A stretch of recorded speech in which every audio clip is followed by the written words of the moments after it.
suis savinien, j'ai 26 ans et puis je suis technicien dentaire équin, plus familièrement dentiste pour les chevaux.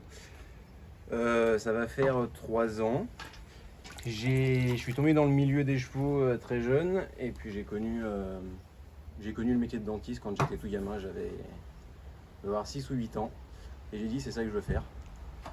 Ça a été long, mais j'y suis arrivé et puis maintenant j'exerce ma passion.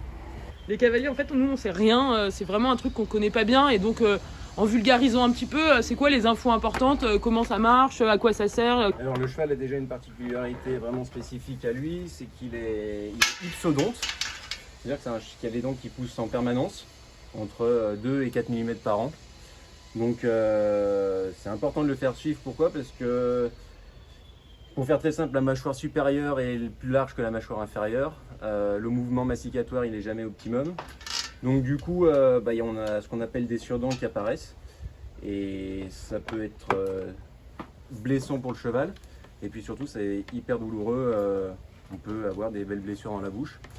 Donc ça, c'est on va dire la première chose pourquoi il faut le montrer au dentiste. C'est pour déjà qu'il puisse manger correctement, sans avoir mal. Et puis qu'il puisse broyer la nourriture correctement et assimiler ce qu'il mange au maximum. Il a combien de dents, le cheval? Entre 36 et 44. Le mâle peut avoir jusqu'à 44 dents. Si on inclut les canines et les dents de loup et dents de cochon.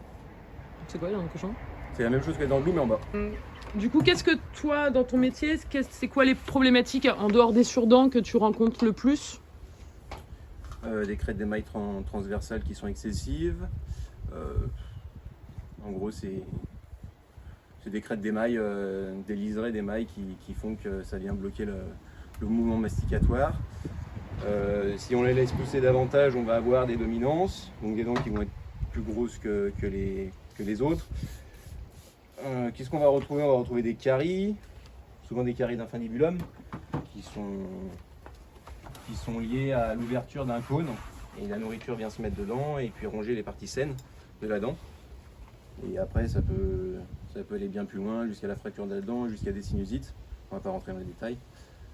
Qu'est-ce qu'on peut retrouver? On retrouve dans le loup, dents de cochon, qui sont gênantes quand le cheval est monté avec un mort. Des diastèmes, des espaces interdentaires, donc ça c'est vraiment très douloureux pour le cheval.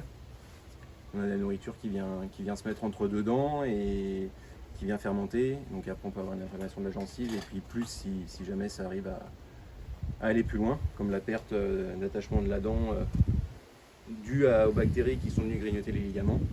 Des problèmes comme ça a quelles conséquences sur le cheval en dehors de la douleur, sur sa locomotion, sur son travail ou justement déjà j'imagine une perte d'état s'il n'arrive pas à manger quoi?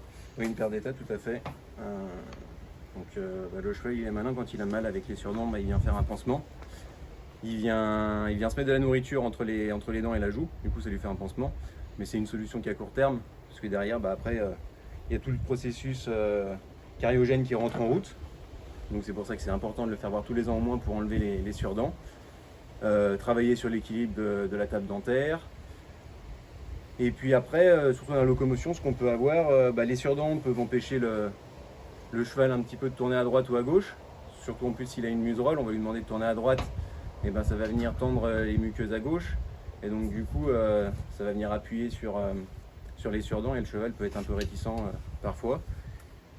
Voilà, ça c'est pour faire très simple dans les surdents. Et puis après, qu'on retrouve régulièrement, c'est des problèmes à la monte avec les dents de loup, où le cheval, soit il bat à la main, soit il vient s'encapuchonner pour éviter le contact avec le mort parce que ça lui fait mal.